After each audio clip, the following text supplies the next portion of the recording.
Sud Radio Berkov dans tous ses états, le fait du jour. Alors, on vous a contacté car on aimerait avoir votre regard sur la Bravem, cette brigade qui concentre les critiques sur les violences policières. Est-ce que vous pourriez nous en parler plus en détail ? Oui, alors ce qui est important de préciser déjà, parce que comme on est dans un débat qui binarise la pensée, on peut critiquer la police sans être anti-flic, ce qui est mon cas. Moi, je critique la police parce que je respecte cette maison. D'abord, je pense qu'on a besoin de police, on a besoin de maintien de l'ordre. Ce que je critique, c'est qu'aujourd'hui, il y a des dérives du maintien de l'ordre qui ne me semblent plus compatibles avec l'état de droit et ni avec la déontologie des policiers. Donc la Bravem est une unité spécialisée et très mobile qui a été créée par le préfet Lallemand en 2019 pour justement contenir les violences du mouvement des Gilets jaunes. Aujourd'hui, ce qu'on observe, c'est que c'est une unité qui intervient assez souvent dans les manifestations et qui sort de son cadre de maintien de l'ordre. Le maintien de l'ordre, c'est l'emploi de la force strictement nécessaire. Aujourd'hui, de trop nombreux fonctionnaires de police de la Brave utilisent la violence, ce qui n'est pas la même chose. Quand vous tabassez un homme à terre, le préfet Grimaud l'avait dit en 68, c'est toute l'institution que vous salissez. C'est totalement inutile en termes de technique policière. Quand vous menacez, quand vous insultez, quand vous tutoyez, c'est totalement contraire au code de déontologie. Et malheureusement, ces comportements s'observent de plus en plus régulièrement dans les interventions de la Brave.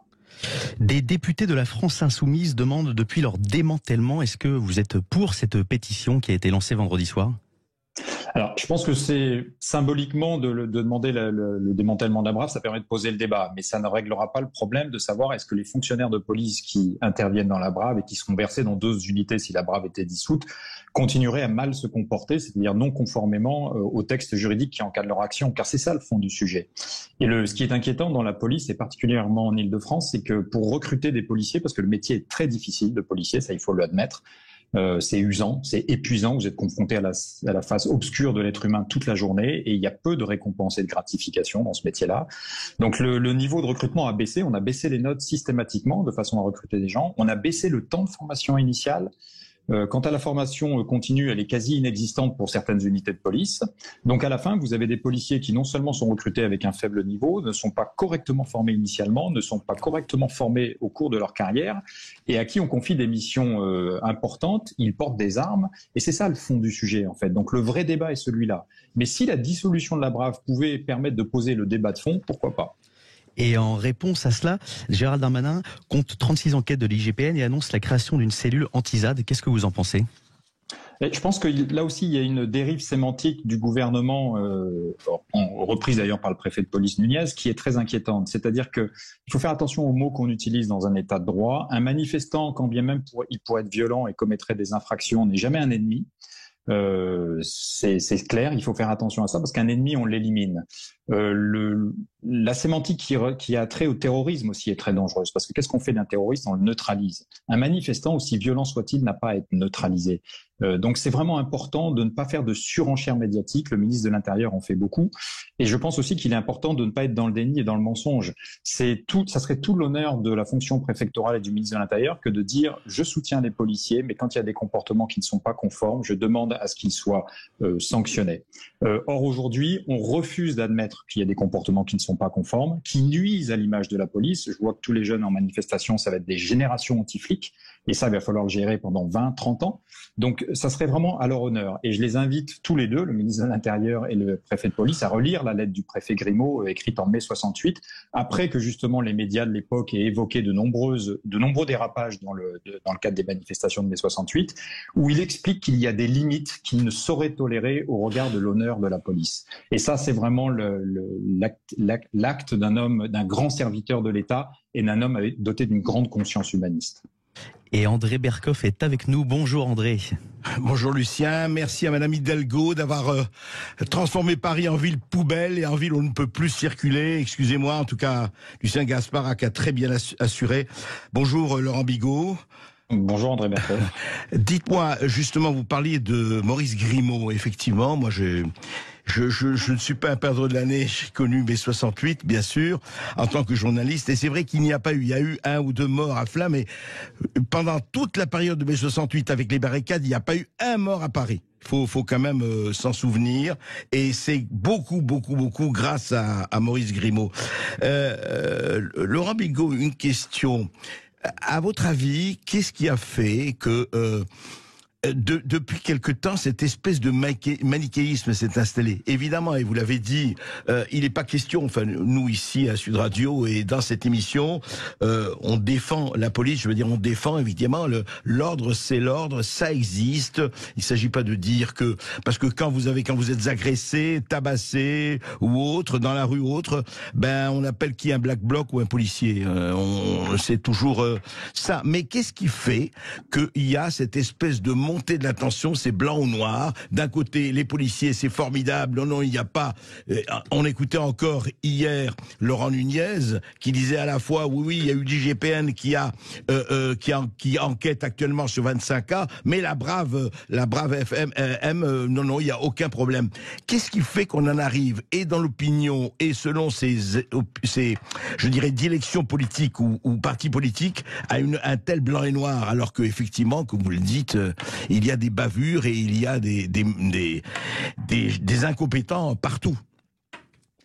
Ce qui est problématique depuis plusieurs années, et ça s'est accéléré avec l'élection d'Emmanuel Macron en 2017, c'est que désormais la réponse aux revendications politiques et sociales, elle est exclusivement policière. Normalement, le maintien de l'ordre devrait gérer une colère résiduelle qui est issue d'un processus démocratique, de la démocratie sociale, mais ça devrait être une colère résiduelle. Or, aujourd'hui, on demande aux policiers et aux gendarmes de gérer l'entièreté de la colère, parce que la perception d'une grande partie du peuple français, c'est qu'il n'y a plus de discussion, de négociation, ni politique, ni parlementaire, ni sociale avec les syndicats. Donc, c'est la fuite en avant. Et aujourd'hui, le Gérald Darmanin, Emmanuel Macron et le préfet Nunez sont coincés. C'est-à-dire que s'ils étaient perçus comme lâchant un petit peu les forces de l'ordre, c'est tout l'édifice politique qui pourrait s'effondrer. Parce que la seule réponse du pouvoir aujourd'hui, c'est la police.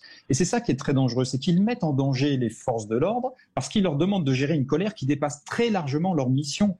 La réponse policière n'est pas la réponse adaptée à des revendications sociales et politiques, et en particulier sur ce projet de réforme des retraites, où plus des 2/3 de l'opinion publique, et ça n'a pas faibli depuis le début du mouvement, est opposé à cette réforme. Ouais.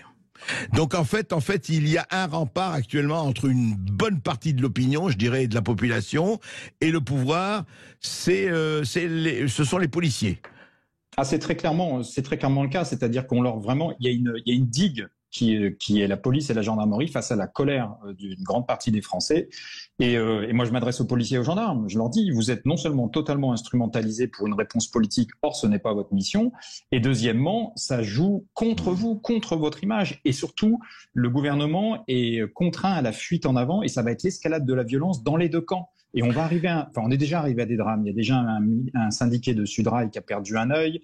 Il y a de nombreuses personnes qui ont été blessées. Il faut arrêter ça. Il faut absolument arrêter cette spirale de violence qui nous conduit dans presque une espèce d'ambiance de guerre civile, ou en tout cas d'affrontements qui ne sont pas acceptables. Sans aller jusqu'à la guerre civile, il y a un problème, et effectivement, est-ce qu'il faut choisir? Et vous savez, on avait reçu, Laurent Bigot, ce sera ma dernière question, nous avions reçu un essayiste qui a écrit un livre tout à fait passionnant, qui s'appelle « Gouverner par le chaos ».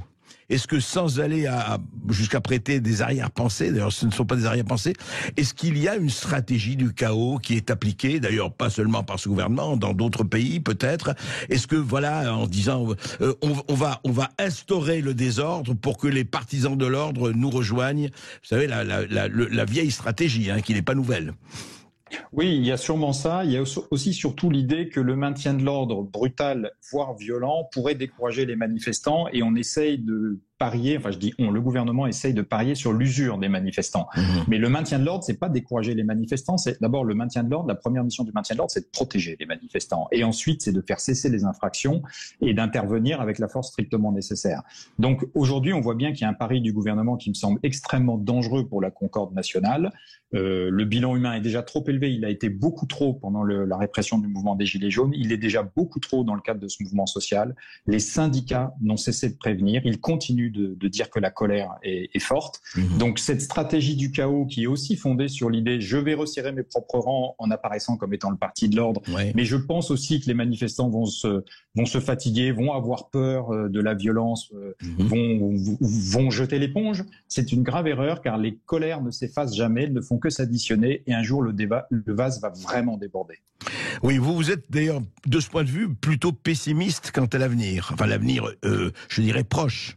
Quand je dis pessimiste, je veux dire par là que on n'évitera pas, vous savez, l'ère des soulèvements, on n'évitera pas les affrontements. Beaucoup plus. Ce que je crains, c'est que cette méthode de répression qui a été utilisée pendant le mouvement des Gilets jaunes, où finalement la colère des Gilets jaunes ne s'est pas du tout tarie, quand vous discutez avec les Gilets jaunes, leur niveau de colère est même augmenté. Ouais. On va y ajouter la colère de tous ceux qui ont rejoint le mouvement social depuis le début du mois de janvier, et on ajoute les colères. Donc moi, je ne crois pas que ça va s'effacer. Je crois que ça s'additionne, et il est grand temps de remettre des mécanismes de concertation et de discussion pour que, comme je le disais, le maintien de l'ordre ne gère plus qu'une colère résiduelle et non pas l'entièreté de la colère. Si vous étiez le conseiller du soir ou l'homme qui susurre à l'oreille des gouvernants, de nos gouvernants, Laurent Bigot, aujourd'hui, en ce moment, vous leur diriez quoi?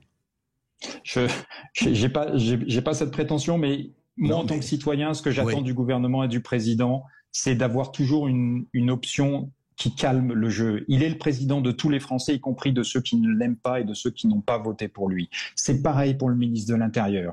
C'est des gens qui doivent avoir une sémantique qui ne doit plus être guerrière. On ne doit pas mettre de l'huile sur le feu. La fermeté, ça n'est pas la guerre. Il ne faut pas confondre ces deux registres. Un ministre de l'Intérieur peut être ferme, sans pour autant criminaliser les oppositions, sans avoir une sémantique guerrière. Et c'est pareil pour le président de la République. Et c'est ça que moi j'aimerais, en tant que citoyen, qu'ils changent et qu'ils mettent en place des actions concrètes pour que ceux qui revendiquent soient entendus.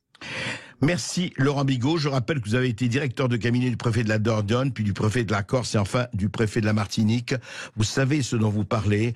Et effectivement, aujourd'hui, halte au feu, halte au feu, je dis bien halte au feu mental, halte au feu intérieur et halte au feu physique, bien sûr. Ce n'est pas le moment de remettre, comme on dit, du kérosène dans l'incendie. Merci encore. Attendez, on va pas quitter l'autoroute comme ça, parce que pour certains, ça a été quand même un formidable cadeau. Alors, écoutez, l'hebdomadaire Marianne a publié une étude d'un expert indépendant qui dévoile, il en dévoile les conclusions. Alors, de quoi s'agit-il ? Nous, à Sud Radio, on va d'ailleurs enquêter là-dessus, mais déjà, je voulais réagir à l'article de Marianne. Le plan de relance autoroutier signé en 2015 par Emmanuel Macron, alors ministre de l'économie, avec Elisabeth Borne et le conseiller déjà à la ministre de l'économie, Alexis Collère, aurait accordé un cadeau à 4 milliards d'euros aux sociétés concessionnaires Vinci, Eiffage et Albertis. 4 milliards d'euros. Plantureux cadeau consenti par les signataires du plan de relance autoroutier. Je rappelle Emmanuel Macron, ministre de l'économie, Ségolène Royal, ministre de l'écologie, et leurs directeurs de cabinet respectifs, qui n'étaient autres qu'Alexis Collère pour Emmanuel Macron, qui est évidemment toujours et plus que jamais à l'Élysée, et Elisabeth Borne, qui règne aujourd'hui sur Matignon. 4 milliards d'euros. Ben dis donc, qui veut gagner des millions? Eh ben, ça appartenait à l'État, c'est-à-dire à nous, en principe, aux contribuables. Et là, les autoroutes ont été privatisées. Mais alors, on cherche des milliards, les hôpitaux, l'électricité, les prix qui montent, l'inflation. Et voici que vraiment, on fait aux propriétaires, aux nouveaux propriétaires des autoroutes, des cadeaux absolument princiers. C'est quand même formidable, et on dit que la France n'est pas généreuse. Mais voilà, nous avons les nouveaux Abbé Pierre, à leur manière. Les chiffonniers n'ont pas d'Emmaüs, mais de l'autoroute. Et ça marche, auditeurs du Sud Radio, ça marche. 4 milliards d'euros. Méditez. Sud Radio Berkoff dans tous ses états. Voilà. Et Médine, il s'amuse aussi, il fait sa réponse parce que Frédéric Cabrolier a demandé l'annulation de son concert à Albi pour risque de trouble à l'ordre public. Bon, moi, personnellement, vous savez que je suis pour la liberté d'expression.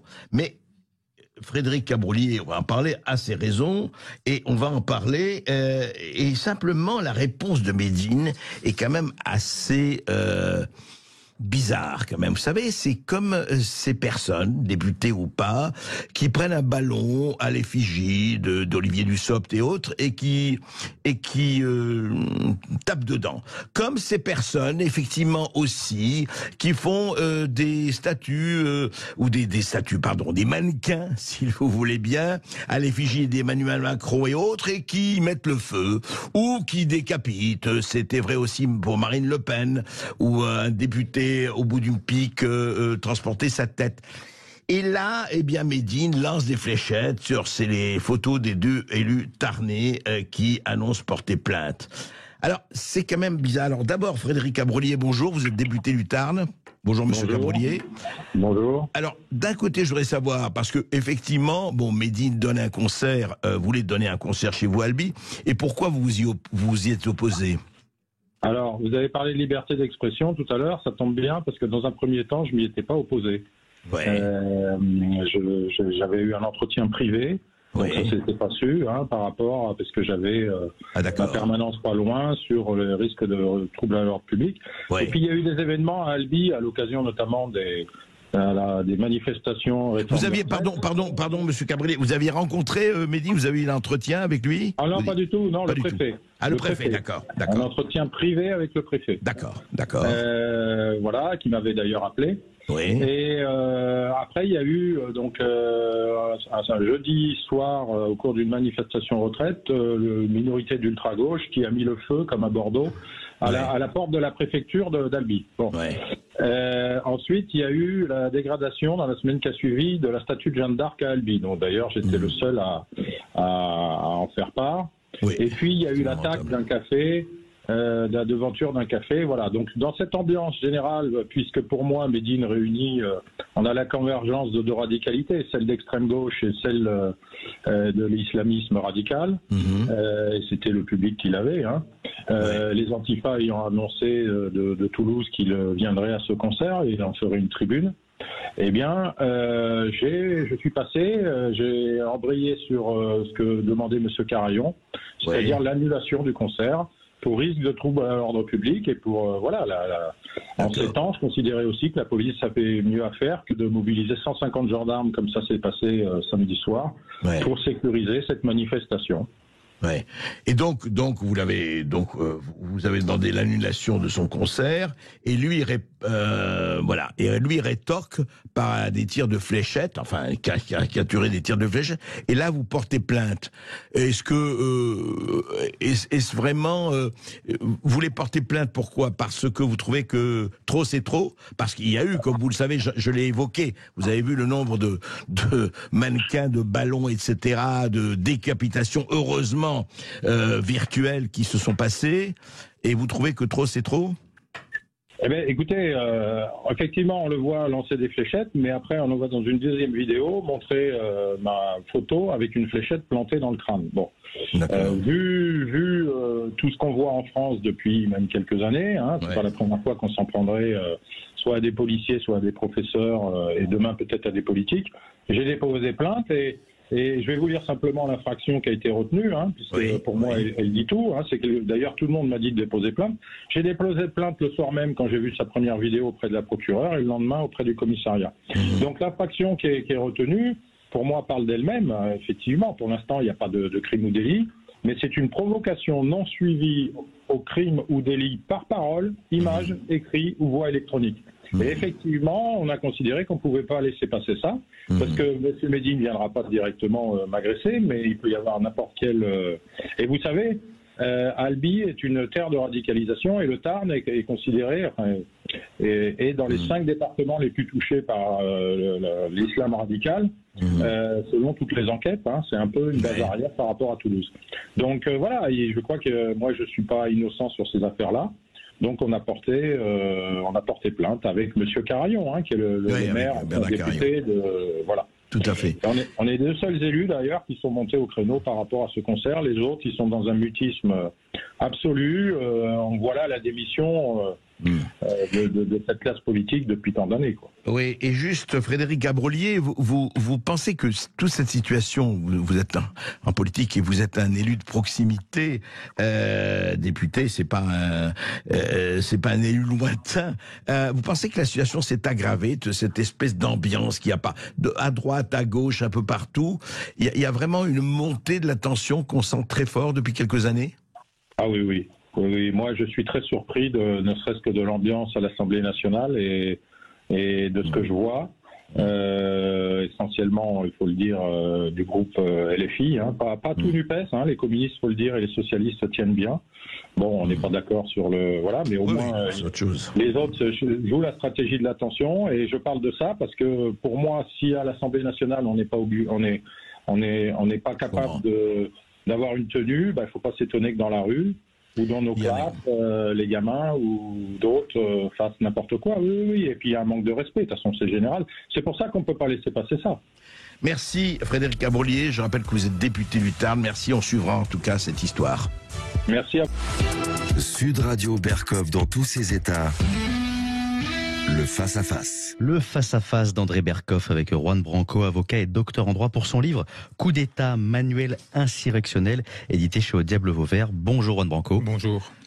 Alors Juan Branco, vous au moins, vous ne mettez pas votre langue dans votre poche, c'est pas nouveau, hein, ça fait quelques livres, on vous a reçu d'ailleurs déjà pour, je crois que c'était Lutte. Non, c'était Abattre l'ennemi, effectivement, vous avez reçu. Et vous reparlez de Crépuscule, Abattre l'ennemi, et aujourd'hui, Coup d'État, manuel insurrectionnel. Et vous dites d'ailleurs, vous jouez carte sur table, absolument, vous dites, nous avons démontré dans Crépuscule comment la République s'était avariée, nous avons détaillé dans Abattre l'ennemi ce qu'il faudrait faire une fois que nous aurons repris l'Élysée, restait à dire comment les abattre et recouvrer notre souveraineté. Vaste programme. Alors, première partie, effectivement, vous analysez ce que l'État de la France, enfin l'État, pas seulement de la France, parce que la France n'est pas une monade atomisée circulant dans l'espace, ce qui se passe un peu partout. Et vous parlez effectivement, vous dites comment abattre l'ennemi, ça veut dire le pouvoir en général, hein, le pouvoir, puis les élites qui sont au pouvoir, et puis l'argent qui est au pouvoir, enfin les oligarques. Et comment se débarrasser des maîtres, comme vous dites, de ce système oligarchique, effectivement, dans un monde que vous décrivez comme fiché, crypté, analysé, des GAFAM, à tous les systèmes, effectivement, je dirais, numériques, jusqu'à Wikipédia, effectivement, en grande activité, comme on dit. Vous dénoncez la pensée de marché, vous dénoncez tout cela, très bien, et un certain état de droit, vous dites, sauf que je n'ai plus un état de droit, vous le dites vous-même. C'est intéressant, je dis ça parce que je voudrais quand même qu'on plante le premier tableau. Vous dites, le droit instrumentalisé, manipulé, violenté, les institutions désuètes et déphasées, la presse, la justice, le politique, spectacle du passé, voilà à quoi ressemble Paris, évidemment capitale du pouvoir, une scène où moribonds les acteurs errent sans prise ni accroche sur ceux qu'autrefois ils envoûtaient. Alors, c'est effectivement un constat, un tableau au noir, vous n'êtes pas le seul à le faire, mais on a l'impression que quand on lit toute cette première partie, Juan Branco, on se dit, mais... Vous dites coup d'État, révolution, comment, puisque vous montrez très bien d'ailleurs qu'on a, en tout cas une partie des gens, ont intériorisé ce que vous appelez cette soumission ou cette résignation. Donc, oui. Comment faire ? Merci de m'inviter déjà, c'est un geste courageux de votre part, je trouve. On a fait face avec cet ouvrage, à la différence de Crépuscule, qui méritait d'être entendu dans l'ensemble des médias qu'on appelle mainstream, parce qu'il dévoilait la fabrique de l'information et la façon dont un certain nombre d'oligarques qui se sont appropriés ces médias, des personnes comme Xavier Niel, Bernard Arnault, Arnaud Lagardère, ainsi de suite, réussissaient justement à les orienter pour servir leurs intérêts. Cet ouvrage-là méritait cette écoute qu'il n'a pas reçue et qui a quand même permis à des millions de personnes de l'entendre ou de le lire selon les modalités qu'ils avaient choisies. Coup d'État, là, nous nous attendions à un silence absolu pour une raison très simple. C'est un instrument de lutte, j'allais presque dire une arme de guerre au sens politique du terme, qui frappe directement au cœur de la machine en donnant les instruments pour s'émanciper, c'est-à-dire en donnant très pratiquement, après cette partie d'analyse dont vous venez de parler, les moyens de notre émancipation.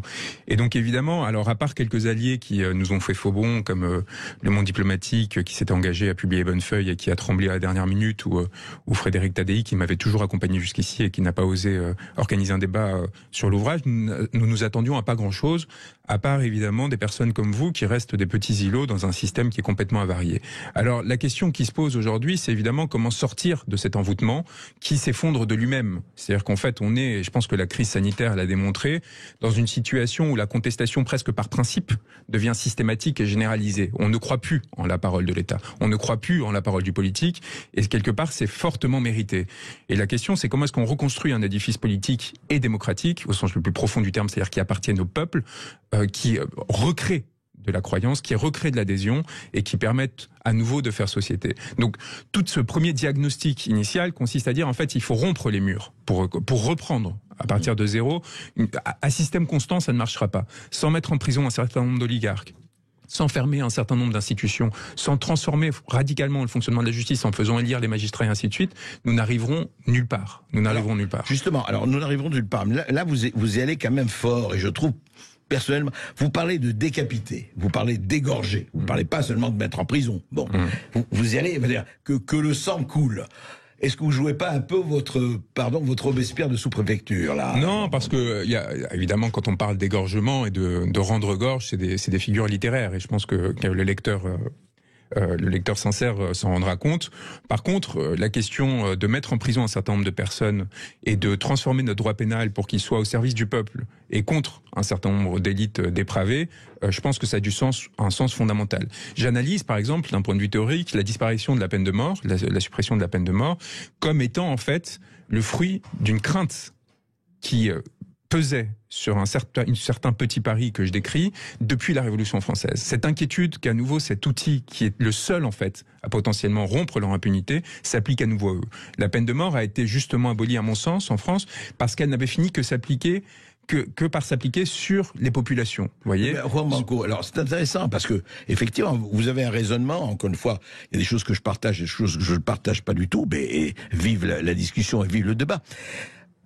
En fait, très bien, la Révolution, on sait ce que ça a amené. Mais enfin, est-ce que vous êtes on rétablit la guillotine, on fait comme moi je préfère qui a décoré ses propres enfants, les marats, les Saint-Just, Moi, je préfère les îles Kerguelen. Vous voyez, c'est ces îles qu'on a près de l'Antarctique qui pourraient servir de bagne pour nos délicieuses élites qui aujourd'hui se faisandent dans les hôtels particuliers de la République dont elles se sont appropriées. Je considère qu'en effet, la répression à nouveau doit basculer d'une répression injuste. Vous voyez, vous le savez, je suis l'avocat par exemple de cette femme, cette citoyenne française qui a été arrêtée et détenue pour avoir traité d'ordure Monsieur Macron. Mise en examen, renvoyée. Elle a été renvoyée en procès au 20 juin, et j'espère que vous serez nombreux à Saint-Omer pour nous accompagner.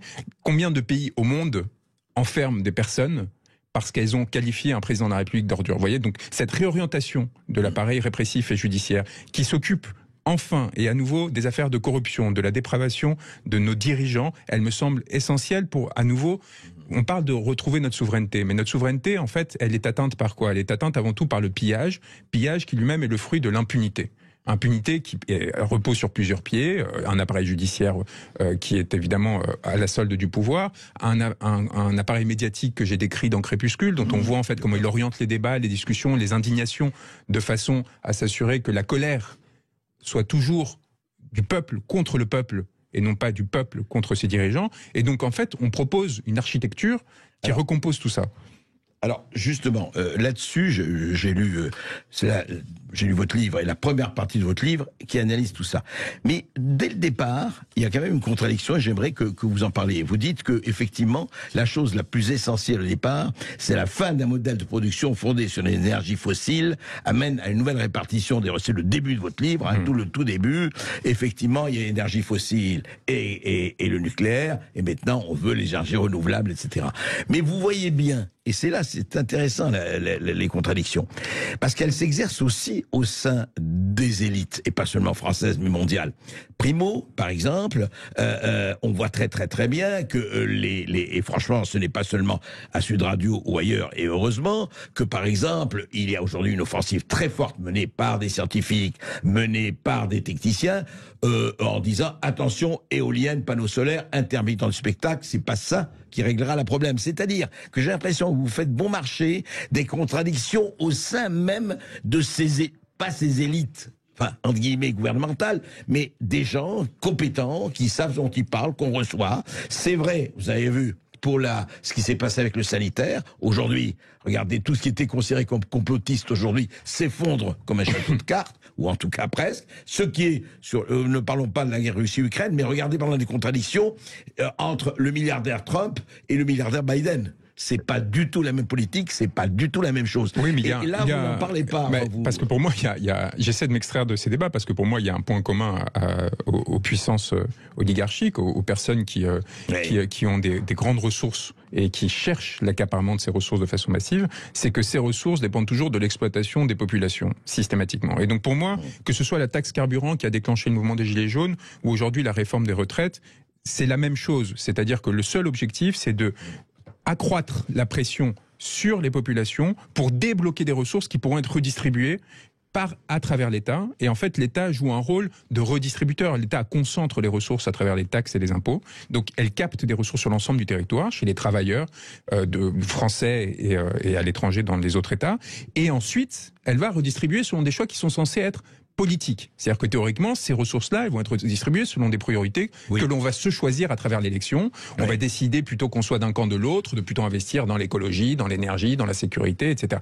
Sauf que, en fait, évidemment, vous imaginez bien que lorsque vous avez tant d'argent qui se concentre entre si peu de mains, l'avarice, l'envie, la volonté de contrôler ce canal est extraordinaire, parce qu'en fait c'est la meilleure façon de devenir extraordinairement riche. Aujourd'hui, la plupart de nos milliardaires, ce sont des personnes qui se sont appuyées sur l'État pour devenir milliardaire. Bernard Arnault, à travers Boussac, qui avait été nationalisé par l'État et qu'il a récupéré à vil prix. Et vous en avez parlé Xavier Niel, Bouygues, etc., à travers les licences téléphoniques, c'est-à-dire qu'en fait l'État leur accorde un droit d'accès à un marché qui est fermé, où il n'y a que 4 acteurs. Les autoroutes, Vinci, oui, mais là c'est plus distribué parce que Vinci, c'est beaucoup d'actionnaires, par exemple. Eiffage, Vinci, etc., c'est une partie plus large. Là, par contre, des gens comme Bouygues, comme Niel, etc., c'est des gens qui ont un capital important de leur entreprise et qui sont devenus subitement milliardaires dans des proportions extravagantes sur une décision de l'État. Donc réussir à avoir de l'influence auprès de nos politiciens, c'est se garantir l'accès à des ressources extraordinaires.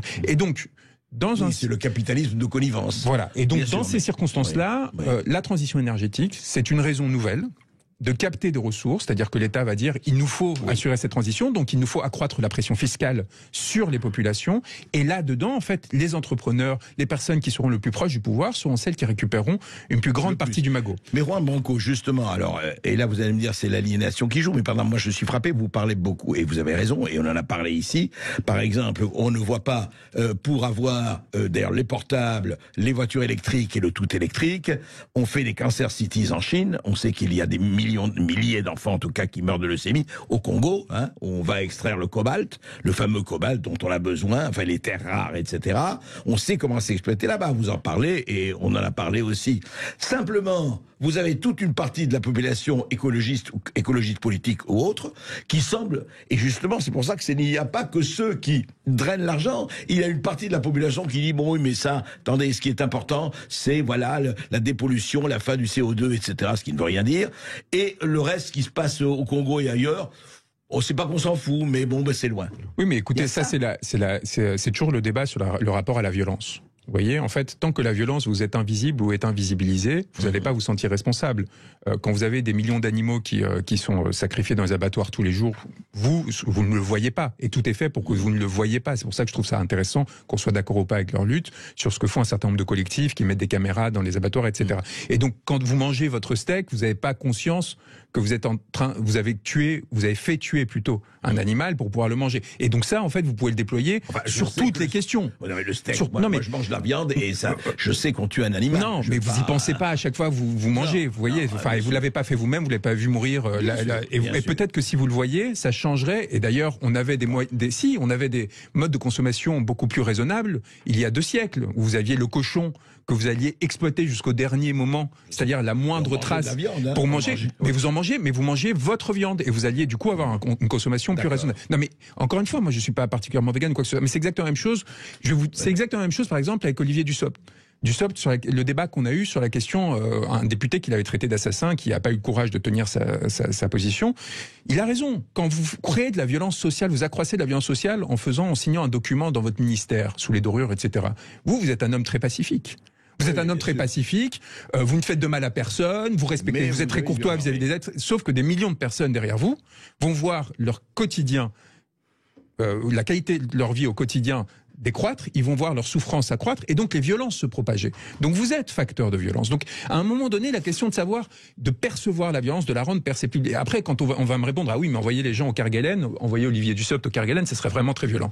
Il faut le mettre toujours en proportion par rapport à la violence que ces gens ou que ces systèmes génèrent. Et donc sur la question évidemment de la voiture électrique, c'est sûr que quand vous avez des publicités à pas savoir quoi en faire sur la voiture électrique qui vous montrent quelque chose sans émission, etc., la pollution dans votre environnement proche, en effet, est réduite. Et donc, vous avez une impression intuitive, naturelle. C'est difficile d'échapper à son intuition et à sa perception du sensible immédiate. Vous dites, je suis en train de faire quelque chose de bien. Et en effet, la mine de cobalt, elle n'est ni visible, ni tangible, ni accessible. Et quelque part, tant mieux si nous commençons à avoir des mines de lithium à nouveau en France. Parce que ça va nous permettre de voir la dévastation que cette transition énergétique que l'on loue de tant de façons va produire. Oui, alors je comprends. Mais le problème, et on va parler de la seconde partie, parce que la seconde partie, elle est... Moi, j'ai l'impression, je vais vous poser une question personnelle, est-ce que, et qui est tout à fait enfin, votre position peut être tout à fait légitime, est-ce que, quand même, Juan Branco, tout ça, et on allait vous poser sans faire de psychanalyse d'école primaire, est-ce que vous ne vengez pas un tout petit peu votre enfance bourgeoise, diplômée, surdiplômée, dans le milieu, on sait très bien là où vous avez été, et vous dites, attendez, c'est pas une vengeance d'ailleurs, je me suis mal exprimé, c'est en fait... Est-ce que le révolutionnaire que vous êtes, il faut le dire, enfin l'homme qui a envie de renverser le système, et après tout, c'est légitime, vous avez tout à fait ce droit, heureusement on est encore en liberté. À voir. Mais non, mais enfin, pour le moment, on peut s'exprimer. Simplement, est-ce qu'il n'y a pas quand même la tentation, et c'est ce que j'ai trouvé dans votre livre, qui à la fois est bien écrit et intéressant, et en même temps vous chosifiez. Quand vous dites le peuple, vous savez très bien qu'il y a, hélas, moi aussi je suis pour mais il y a des peuples. Et il y a des peuples aux intérêts divergents. Bien sûr qu'il y a les oligarques, bien sûr qu'il y a cela, bien sûr qu'il y a le sablier, mais il y a des peuples très divergents. Mais pardonnez-moi d'être un vrai démocrate et de prendre au mot ceux qui prétendent que le pouvoir devrait être au peuple et que les représentants dont on parle devraient être représentants et non pas accaparants. Moi, je parle du monde que je connais.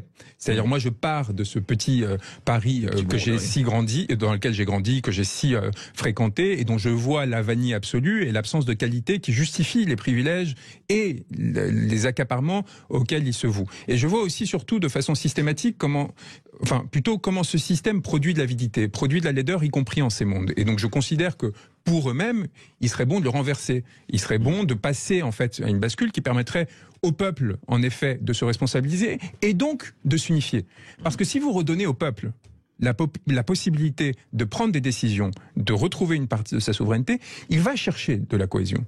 Le peuple est divisé, fragmenté, différencié aujourd'hui parce qu'il est rendu impuissant, parce qu'il n'a aucune prise sur son réel, sur son quotidien. Une phrase de votre livre que je prends, et pourquoi on l'applique, effectivement, vous l'avez appliqué ici aux journalistes et à un certain nombre de serviteurs, ou appelons qu'on veut, que ce soit de puissance d'argent ou de serviteurs de l'État, de l'administration, mais vous dites une chose assez juste. Vous dites, rappelons ce simple fait en ce qui concerne tout être humain et à accepter de se soumettre et de se salarier, la gamelle commande seule le comportement. Mais c'est aussi valable pour le peuple. Mais c'est pour ça qu'il faut qu'on s'inscrive dans des structures à minima qui soient souveraines. Si on se vous voyez, il y a des formes d'asservissement qui sont nobles. Lorsque vous servez quelqu'un qui est indépendant, qui est autonome, lorsque vous servez un État qui en fait porte une volonté qui emporte la vôtre, en tout cas celle de la majorité de vos concitoyens, il y a une forme de noblesse à le servir. Il y a une forme de noblesse à se sacrifier pour lui. Il y a une forme de noblesse en France à une période de son histoire. Là, on est sur des voilà. Non, mais surtout, on est sur des asservissements successifs où tout le monde se vend, tout le monde est dans la vente de ses talents, de ses forces, etc. Et du coup, on est dans une dépravation qui est liée à la marchandisation du rapport à l'autre et du rapport au réel, sans à aucun moment retrouver des valeurs d'honneur, de sacrifice, justement, de dignité, qui en fait sont absorbées par ce système marchand. Mais peut-être qu'on en parlera. J'ai l'impression qu'on veut nous interrompre depuis quelques minutes. Il faut qu'on lance une rapide page de pub. Mais restez bien avec nous, on se retrouve tout de suite sur Sud Radio. D'accord. Sud Radio.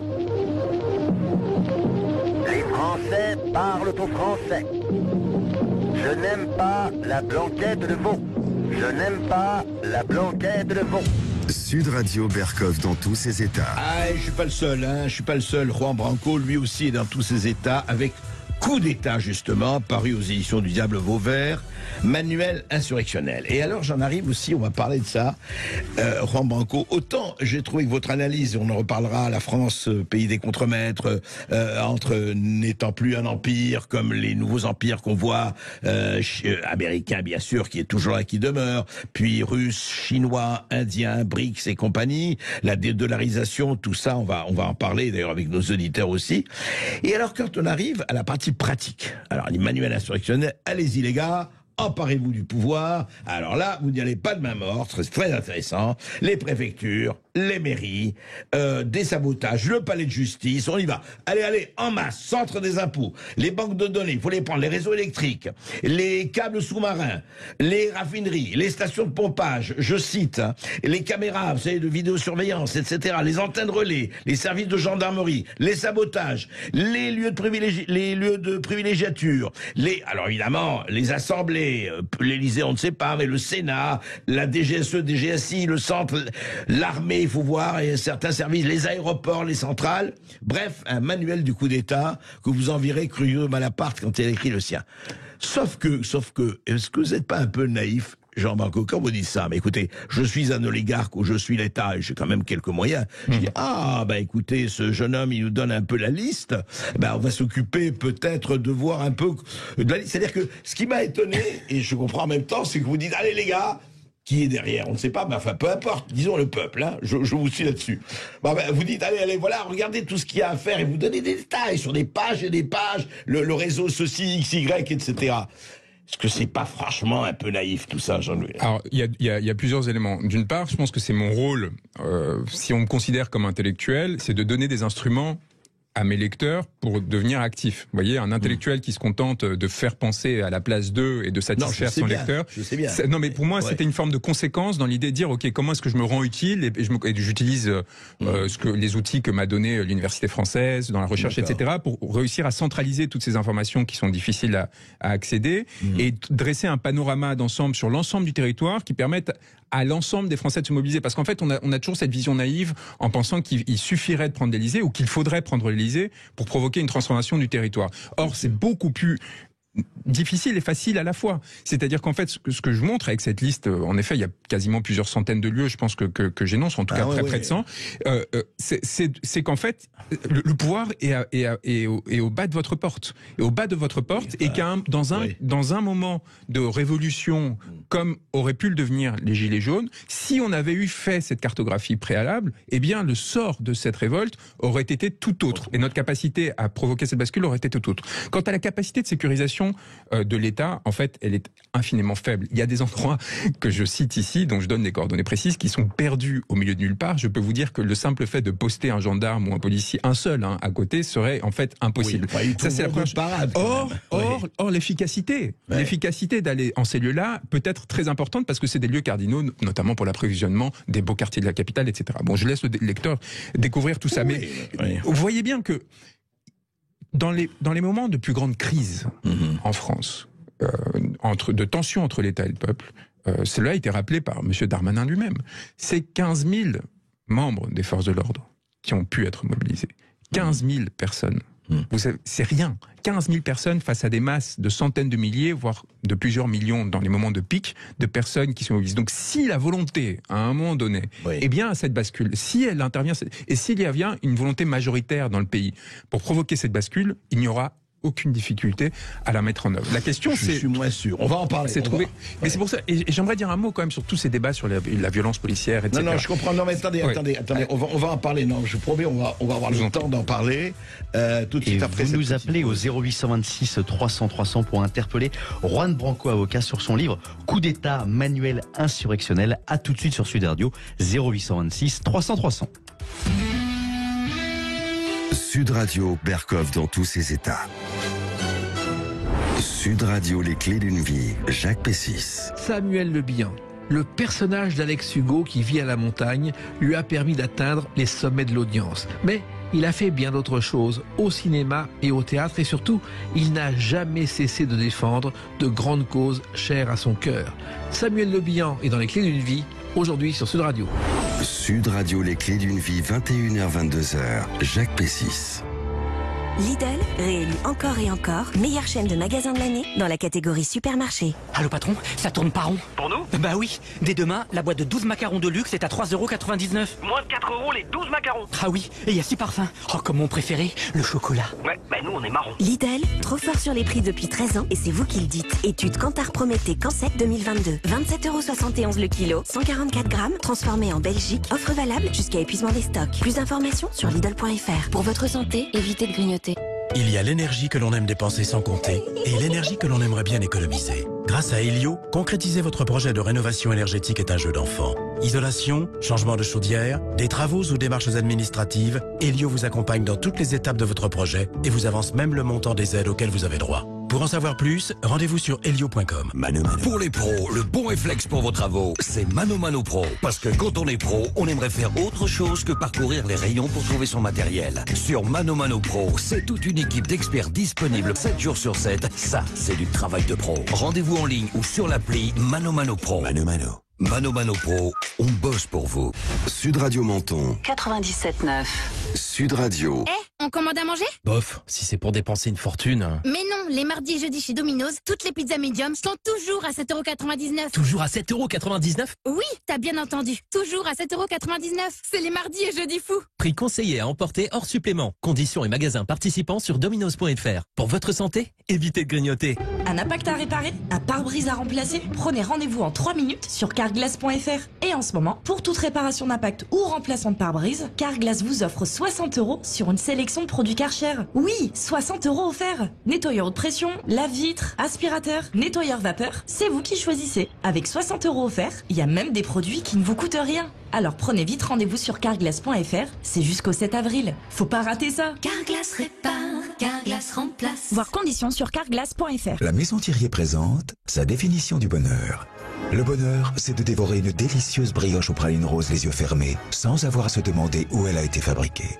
Chez Maison Thirier, nous cultivons le savoir-faire français avec plus de 500 savoureuses recettes fabriquées dans nos ateliers en France. Comme notre brioche aux pralines roses élaborée dans notre atelier des Vosges et offerte à tous nouveaux clients. Maison Thirier, seul le bon crée du bonheur. Offre valable jusqu'au 30 avril des 70 € d'achat. Infos et conditions sur thirier.com. Pour votre santé, limitez les aliments gras, salés et sucrés. Il était une fois une maison. Avec au bout de cette maison, un jardin. Avec au bout de ce jardin, un père en train de cacher discretos pour le week-end de Pâques les lapins au chocolat de 125 grammes à 1,99 € chez Aldi. Mais bon, franchement, la planque, pas top. Aldi, place aux nouveaux consommateurs. 15,92 € le kilo, cacao certifié Rainforest. Offre valable en ce moment jusqu'à épuisement des stocks. Info sur aldi.fr. Pour votre santé, évitez de grignoter. Ici Sud Radio. Les Français parlent au français. Les carottes sont cuites. Les carottes sont cuites. Sud Radio, Berkov dans tous ses états. Coup d'État, Juan Branco, manuel insurrectionnel. Alors moi, j'ai été très touché, je veux le dire, par le côté aussi dont vous parlez de la France. Parce que c'est intéressant, parce que beaucoup de gens disent, ouais, la France, c'est plus rien. Vous avez écrit, évidemment, vous parlez de la France des contremaîtres, vous parlez d'une France asservie, mais votre chapitre sur la France, il m'a fait penser à Peggy. Il y a un côté vraiment amoureux de la France. Vous êtes d'origine, je crois, portugaise. Et espagnole. Vous avez un côté amoureux de la France, vous voyez, et ça, quelque part, je crois que c'est ça qui va jouer. On verra un peu dans quelle forme. Et je crois que c'est très, très important, parce que si on n'aime pas la France, à quoi ça sert tout ça? Ça sert à rien. Autant. Mais je voudrais revenir à ce dont on discutait. Ce n'est pas seulement l'histoire de la protection, etc. C'est l'histoire, en fait, qu'aujourd'hui, tout se passe comme si je ne parlais pas des violences, etc. On a parlé des violences policières, bien sûr, et de la stratégie du chaos, de la tension, etc. qui est menée. Mais aujourd'hui, regardez les défilés, même s'il y a énormément de gens. C'est République Bastille, Bastille Nation, même les Gilets jaunes, c'était les ronds-points. Mais moi, ça m'a frappé quand j'ai lu tous les lieux de pouvoir que vous donnez. Encore une fois, je ne vais pas tous les citer, que ce soit les ministères, les assemblées, les centres techniques, etc., etc. Mais pas une manifestation en France, que je sache, mais peut-être vous allez me corriger, ne s'est dirigée à un moment donné, mais ça depuis des années, vers un de ces lieux de pouvoir. Encore une fois, c'est pas seulement, je parle des centres des impôts, des banques de données, etc. Au contraire, on protège la CAF, parce que la CAF, heureusement qu'il y a la CAF. Donc, quel est ce peuple qui, quand il manifeste, ne va jamais vers ces lieux que vous inventoriez dans votre inventaire? Un peuple qui va cesser de croire aux faux prophètes et au discours pseudo-révolutionnaire qui, lors de moments de crise, lorsque par exemple est intervenue la réforme des retraites, va essayer d'enflammer les âmes, mais dans le seul but de les mettre de leur côté, dans une perspective en fait de rénovation politique à minima, éventuellement de conversion je pensais plutôt aux syndicats à ce stade, mais ça peut s'étendre en effet à un certain nombre d'acteurs, c'est-à-dire qu'à un moment donné, il faut être conséquent politiquement parlant, et lorsque vous organisez, comme vous le disiez, un défilé lors de la manifestation maîtresse, qui va de République à Nation, c'est-à-dire qui s'éloigne des lieux de pouvoir, alors qu'une manifestation ne peut produire d'effet politique que si elle suscite la crainte dans le pouvoir. C'est-à-dire que si elle présente le risque à tout moment de se transformer en révolution, de déborder. C'est seulement à cette condition. Sinon, c'est quoi une manifestation? C'est juste un simulacre, un rituel qui a été organisé, dont la valeur transgressive est complètement éteinte. Et lorsque vous n'avez plus des centrales syndicales qui sont en capacité de peser face au pouvoir, comme c'est le cas aujourd'hui, lorsque vous n'avez plus de forces politiques capables de représenter de façon suffisamment large le pouvoir le peuple, comme alternative au pouvoir, vous retrouvez dans une situation où vous devenez en fait des instruments au service d'ambition. Et c'est exactement ce qui s'est passé pendant cette manifestation des retraites. On le voyait venir depuis très tôt, c'est-à-dire une tentative de canalisation d'une colère qui est légitime dans le seul but de convertir les forces politiques. Alors, le pari a mal marché pour la gauche, qui aujourd'hui se retrouve derrière le Rassemblement national, qui en fait y a gagné, paradoxalement, pendant cette phase, alors que théoriquement, c'était un peuple de gauche qui se mobilisait, et derrière, en fait, une extinction de la force révolutionnaire qui pouvait naître, en fait, dans ce moment-là, du fait de l'écrasement de la volonté populaire, au détriment de débats, vous voyez, techniques sur le 49.3, donc tout le monde se fiche, en fait, à part ou sur les violences policières. Mais alors, comme si les policiers, pardon, je finis juste là-dessus, étaient autre chose qu'un instrument d'une politique. Comme si, en fait, ce à quoi on avait assisté, c'était une sorte d'anomie généralisée où des fonctionnaires s'étaient transformés en sauvages. Non, ils avaient des instructions, c'était faire barrage au peuple, et ils ont obéi à ces instructions. Et donc, en fait, le débat n'aurait jamais dû se centrer sur eux, mais sur ceux qui donnaient des ordres, et sur les conséquences politiques et autres qui auraient dû être entraînées. Mais justement, alors vous parliez des têtes, il n'y a pas des têtes. Mais enfin, Juan Branco, alors à part vous, il n'y a personne. Qui va entraîner? Mais il faut qu'on s'organise.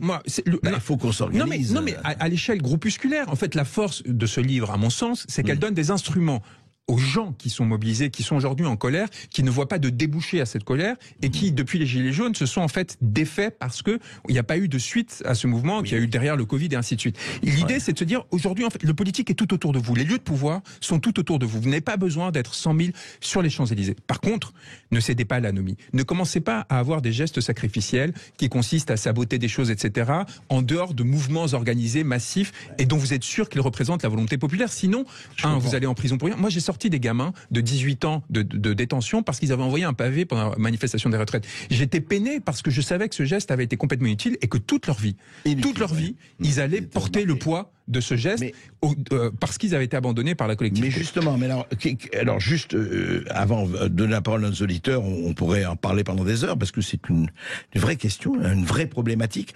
Mais au fond, vous dites oui, là pour le moment c'est le RN. Mais enfin, vous savez très bien, et vous savez aussi bien que moi, que depuis des décennies, le peuple, en tout cas ouvrier, employé, artisan, est passé du côté du Rassemblement national. Que le Parti communiste, ceux qui votent. Oui, enfin, ça fait du monde. Hein, quand même. De moins en moins. Ça fait du monde.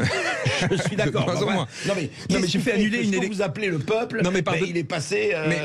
Mais pardonnez-moi, moi j'ai fait annuler une élection au Conseil constitutionnel là de haute lutte. Hein, j'ai plaidé face à Juppé et Fabius. Je peux vous dire que c'est toute une expérience en plaidant le fait qu'on était arrivé dans certaines circonscriptions, dans la mienne en particulier, celle dont je demandais l'annulation, à 80% d'abstention. 80% d'abstention. Que vaut une élection lorsqu'un député est élu avec 2000, 3000 voix? Quelle est sa représentativité et sa légitimité? Donc il y a une question, une crise bien générale. Et comment se distribue le peuple électeur aujourd'hui entre la France insoumise, les macronistes, le Rassemblement national? À mon avis, ce n'est pas porteur de sens. Ce n'est pas le sujet aujourd'hui. La question, c'est comment est-ce que vous trouvez une base idéologique suffisamment large qui permette de retrouver tout le monde, dans un premier temps, donc de refonder l'espace politique, et ensuite les élections auront un sens à nouveau. Où sont aujourd'hui? Alors vous êtes un intellectuel, vous faites un livre, effectivement de tendance révolutionnaire, même insurrectionnelle, faut le dire, avec quelques excès, mais vive la liberté d'expression. Moi, là-dessus, je ne transigerai pas. En revanche, où sont les politiques qui sont, je dirais aujourd'hui très franchement, si vous aviez à citer un politique, il y en a quand même des politiques de tous bords, proches de vos idées, il y en a ou pas? S'il y en avait, je me serais affilié à eux. Enfin, c'est aussi simple que ça. D'accord. Si ma tante en avait, on l'appellerait mon oncle. Voilà, exactement. C'est ça.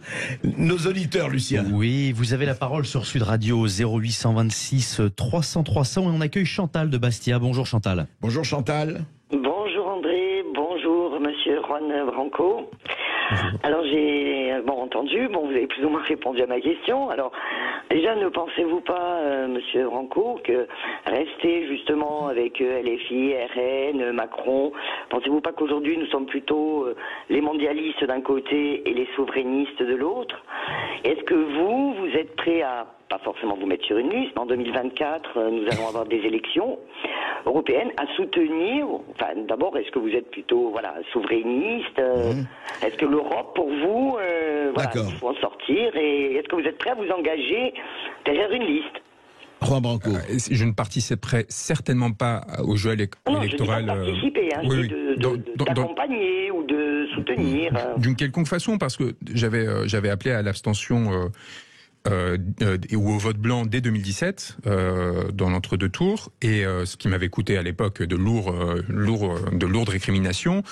J'ai maintenu une position constante à cet égard, et je considère qu'aujourd'hui, en fait, ne serait-ce que leur donner un vote, c'est leur donner en fait une once de légitimation potentielle qui va nous inhiber dans notre capacité à agir par la suite. Moi, mon objectif, et je vais vous répondre à la deuxième question très rapidement ensuite, je vois une société où la violence ne cesse de croître. Je vois une société où la solitude ne cesse de croître, où l'exploitation ne cesse de croître. Mais vraiment, il y a quelque chose dans le rapport au lien qui crée d'ailleurs un certain nombre de guerres extraordinairement violentes, y compris dans le rapport au désir, y compris dans le rapport à l'amour. Et donc, et qui explique en fait l'augmentation des violences conjugales, des violences sexuelles et ainsi de suite. Donc, l'objectif, c'est comment est-ce qu'on... Vous pensez que tout ça est lié? Mais bien sûr qu'elle est liée à cette explosion de la solitude, de l'anomie, qui elle-même est liée en effet à une mondialisation prédatrice et en effet à un gros problème de faire société, mais aussi à une crise quelque part spirituelle. C'est-à-dire qu'il y a une grande panique de la part d'une partie de la droite et de l'extrême droite à l'égard de l'islam. Moi, j'ai envie de leur dire, attendez, réfléchissez d'abord à qu'est-ce qui fait que nous-mêmes sommes incapables de proposer un projet alternatif désirable,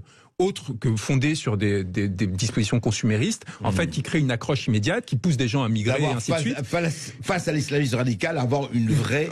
un vrai projet de société, une vraie spiritualité, enfin, de façon générale. Pourquoi les souverainistes, vous les rejoignez pas, quand même? Est-ce que vous n'êtes pas d'accord avec Chantal sur mondialiste souverainiste? Non, le clivage. Je pense que en fait, j'ai un problème avec les ismes en général, qui sont en fait des catégorisations du réel, qui produisent du coup un appauvrissement. Mais évidemment, je considère qu'aujourd'hui, il faut resserrer la société, il faut resserrer le contrôle sur nos élites. Et la nation. Voilà. Et donc ça passe par une souverainisation. Et c'est pas à Bruxelles qu'on va trouver la solution. On l'a vu pendant le Covid, on l'a vu pendant les crises migratoires, on l'a vu pendant la crise de l'euro de 2008, qui est devenue la crise de l'euro de 2011 à cause de Bruxelles. C'est-à-dire qu'en fait, on a payé, contrairement au reste du monde, pendant des années, la crise économique de 2008 à cause des décisions qui ont été prises par M. Trichet, et ainsi de suite. Donc, je suis très clairement sur une position qui consiste à retrouver des instruments, et ces instruments, on ne peut pas les avoir dans des grandes structures technocratiques ou compagnie. Donc ça, c'est très clair. Je ne suis pas du tout ambigu, ni dans ce texte, ni dans Abattre l'ennemi à cet égard. Je ne joue pas au faux semblant sur cette question. Très bien. On va prendre tout de suite après la petite pause, encore une petite pause. Oui, restez bien avec nous. On continue de vous recevoir sur Sud Radio. Vous avez la parole au 0826 300 300. À tout de suite. Je n'aime pas la blanquette de veau. Je n'aime pas la blanquette de veau. Sud Radio Berkoff dans tous ses états. Vous êtes bien sur Sud Radio dans le face-à-face d'André Berkoff avec Juan Branco pour son livre Coup d'État manuel insurrectionnel. Et vous avez la parole au 0826 300 300. On accueille tout de suite Stéphane du Lot-et-Garonne. Bonjour Stéphane. Bonjour Stéphane. Bonjour André, bonjour Juan Branco, bonjour aux invités, à votre équipe et aux auditeurs. André, vous avez invité précédemment Monsieur Bigot, je crois son nom, oui. Et je trouve qu'il y a un lien assez logique entre ce que disait ce monsieur et ce que dit Juan Branco. Il disait que la gendarmerie, la police était la dernière digue, le dernier rempart de ce pouvoir. Juan Branco parle d'insurrection. Je trouve ces ouvrages très très intéressants. Je pense que Macron est le président de la violence. On l'a vu avec les Gilets jaunes, on vient de le voir avec Sainte-Soline. Les forces de l'ordre n'y sont pour rien. Elles ne font qu'obéir à des ordres. Donc le pouvoir est responsable en dernier lieu. Macron méprise les classes et je pense qu'on arrive au bout d'un système en France. Et je n'imaginais pas vivre ça de mon vivant. Ça ressemble au couple Ceausescu en Roumanie. C'est-à-dire qu'en fait, ils ont été cueillis, si j'ai bonne mémoire, on me rectifiera si je me trompe, ils ont été cueillis parce que le pilote d'hélicoptère a refusé de décoller. C'est exactement ça. Oui, c'est ça. Donc je dis au pilote d'hélicoptère de Macron et de son Falcon, mais sérieux. Dis donc. Écoutez, on ne va pas inciter à la violence. Je n'incite à rien, je rappelle des faits.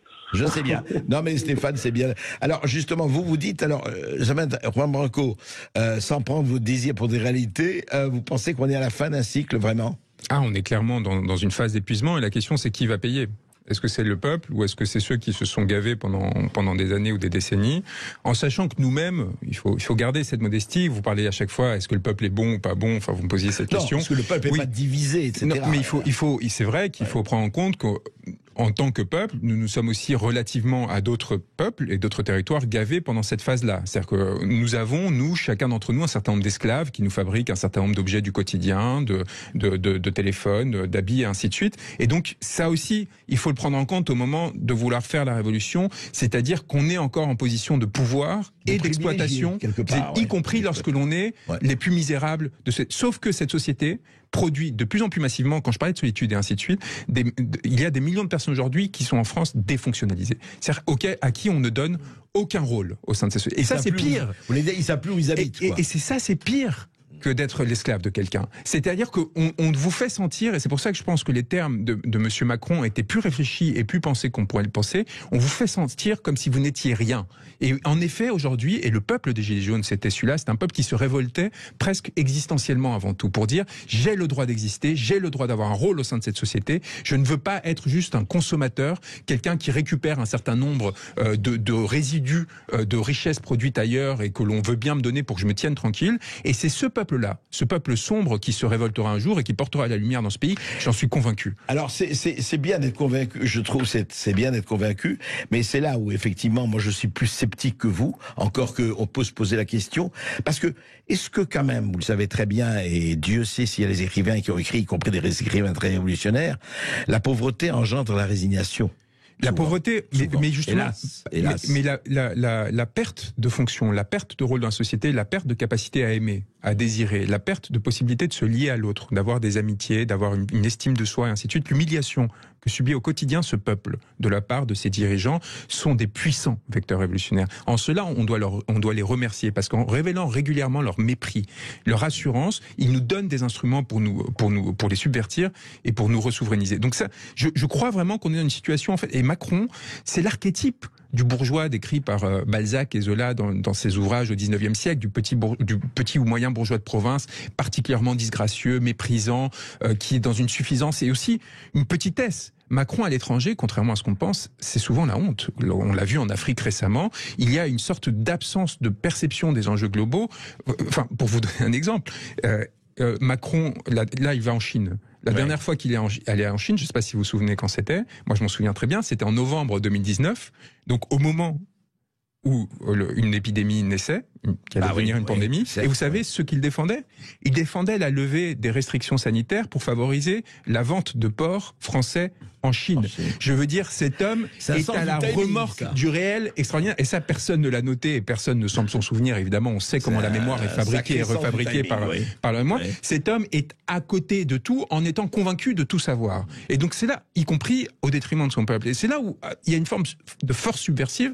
Le deuxième élément, à mon avis, de cette force subversive, on a inventé Macron à marche forcée à partir de 2016, parce que tous les candidats légitimes, entre guillemets, du système s'effondraient les uns après les autres. Sarkozy, Fillon... on a effondré Fillon. Voilà.